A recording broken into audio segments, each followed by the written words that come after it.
So yes, good morning everyone. And yes, today morning I woke up to Shadow's post that, as you can see now, one BLT Jesus y'all. So yes, the Exhausted Droplets have won the BLT 7, which, when you think about it, from the time the BLT started and the way we started it, to come this far and win is a big achievement. I'm really happy for my team to have made it possible. So before I gave individual shoutouts, I'll first talk about our season and how we were trying to, when we were trying to build our team, me and Omi, or Ominous Draco. So when BLT managers were being picked, I was still a voice. I had resigned from my post for a while. And when Omi PM'd me that to manage together for this season's BLT, I was not sure if I would be allowed to. But I was allowed, and we formed a team. And after 4 cycles, we built a plan of action and seeing who we wanted and who we didn't want. So on the day of the draft, we got in Crawl, and he did the bidding, and I named the player that we will pick.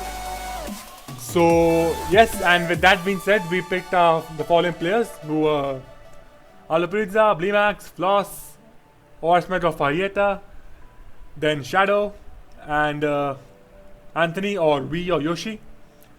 Then we had in our team Pradhan, Stiptran, and France9 or the Frontline. So I was very happy with the draft that we had, and we had picked a player for each and every tier, which was very nice, and we didn't have to force someone to play a tier that they didn't want to. And our draft basically had first idea was to get our OU pair, who are Bleemax and Pradhan, them being one of the best OUers in the pool, and with a good performance record in the World Cup for Bleemax, and Pradhan, as you all know, is a good player. So then coming down to our UU, at the beginning we didn't have Farieta. I had Farieta in my mind, but I thought that since he had performed 2 BLTs in a row, he would go for big. I mean, he has performed really well in these tournaments.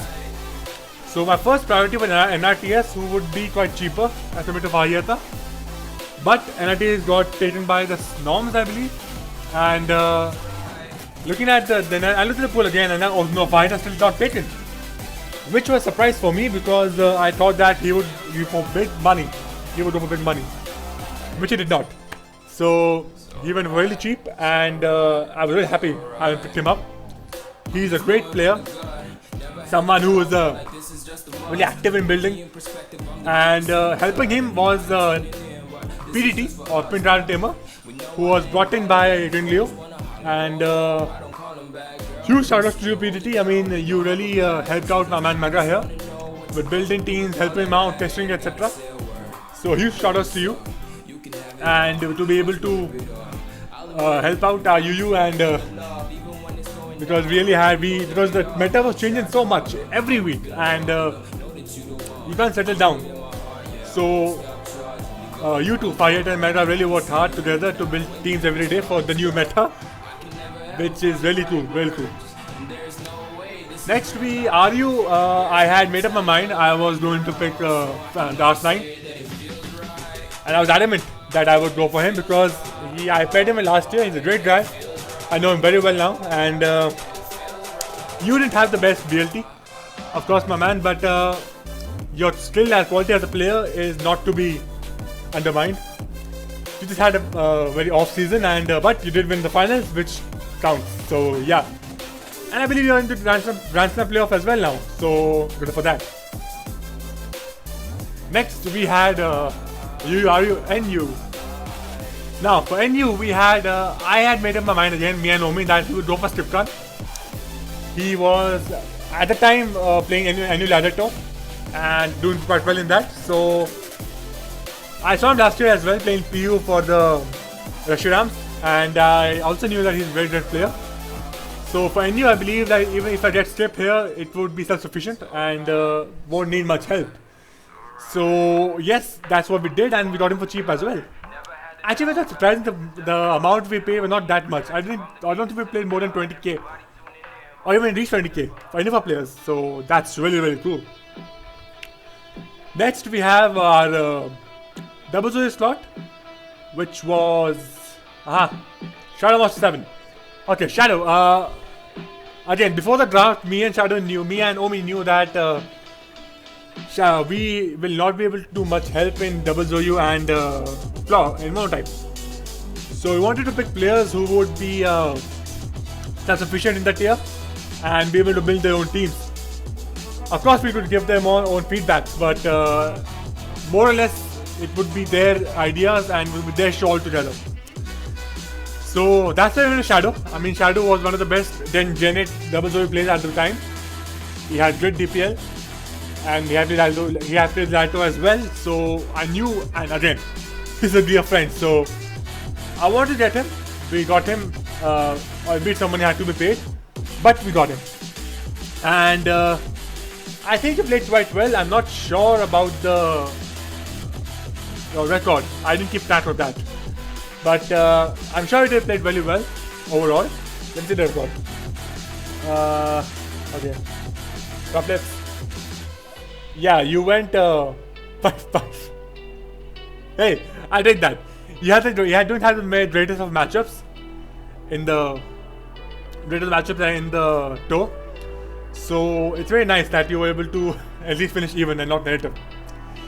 Next for monotype, I wanted Floss. Floss, of course, won the spring monotype as seasonals. Another Indian friend of mine, who is a very good friend and who also surprisingly went for quite a relatively cheaper price. And of course, Floss, he went about 6-3. So in a monotype tier, which is so called a conflict tier. So quite happy with the performance of my monotype main. And again, another self-sufficient player who would build his own teams and change the team that he said he would build last minute, which helped out in the matchup for some reason. So yeah. Next we have LC. Excelsior, the undefeated GOAT. 7-0? 7-0, yeah. No, 7-0. If we had a tiebreaker. I didn't have Axel in mind as a potential LC player. I had him more of a UE player, if possible. But due to my lack of performance in LC this year, I put Excelsior in. And he played really well. I mean, won every week. Prepped hard every week. And made sure that good teams and good performance were delivered. And to that end, I like to thank Ninja Dog, who would check these teams made by Excelsior, would work out a small things in it and make it good enough to use in a particular week. So thank you, Ninja, for your constant support and help. And yes, we won, and thanks for being there for us. Also, Mika, who joined us for the finals, semi-finals and the finals, for helping with LC. And another great friend of mine who has been my LC testing buddy for a good while now. So yeah. Apart from that, anyone that I missed now is my substitutes who were Alu. Alu, I mean, you played very well in the UUM and GHC, got unlucky. But unfortunately, you played some opponents that were quite good in the deal that they played. So 0-3 is not a reflection of your ability as a player. I think you just got bad luck to draw. And I apologize for not being able to give you more game time, but since the season we are drawing every week, I had to try and put out the best team possible for the said week. So yeah, I'm sorry for not giving too much game time, but we won, so I hope you're happy for that. But even less so, I'm very sad about not being able to give Anthony or V or Yoshi proper game time, because again the thing about the draws happened so much, 4-4 draws, I think 3 to 4 weeks in a row, which really made us forced me to try and get a best possible lineup every week to at least win a week. And we did that in later weeks, but it meant not giving V much game time, so I apologize for that, my man. But yeah, I hope again, like I said to Alu, that I hope you enjoy your victory. It's as good for you as it for us. Then again, another helper that we had was Tempering. Tempering came in for me to be my substitute manager for the days I was gone in the last week. And he came up with help and he contacted with my team to make the tiebreaker lineup. So I'm really happy for that, and thank you for the help, bro. Much appreciated. Then we've got Axe God. Axe, the DOU support, the underrated DOU support that we had. Thank you for being there, man, and helping out Shadow Bunch is good.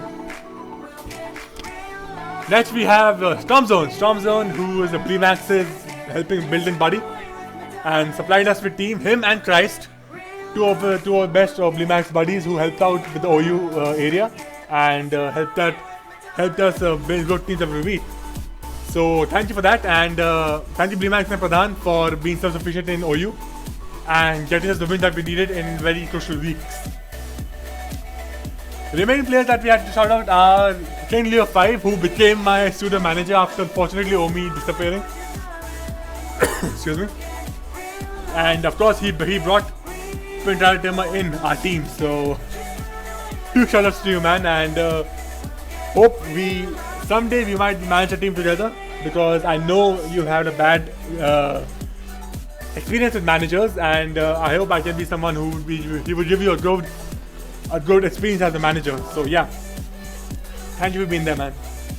And I think that's it. And last but not least, I would like to thank you, Ominous Draco, who, whenever you see this, I mean, I don't know where you are right now, but whenever you see this video, I thank you for teaming up with me and helping me build a draft and in the bidding areas. Quite unfortunate that you could not be there for the whole season. I don't know what happened, but I sure hope that you would, whenever you do come back, you will see our victory and enjoy it with the rest of us. And oh, I missed you, Elgino, who did nothing, literally nothing in the whole season, just lurked around. Shout out to you as well, my man. My first friend on Pokemon Showdown. So yes, that's that. I mean, we won the whole thing, and I'm not the greatest at doing shoutouts, but I tried my best. And yeah, I hope you guys enjoyed. And winning BLT in my second stint as a manager is quite nice. I have no idea if I will be able to do it third time, but let's see what the future holds. So yes, with that, I'll take a stop here. Congratulations, Rufflets. A well-played season by us. Started slow, picked up pace in the middle, and kept it up till the end. So that's all from my side, and let's have a good one, guys. Let's enjoy this for eternity, so to say. So yes, that's that. Thank you guys for watching. See ya.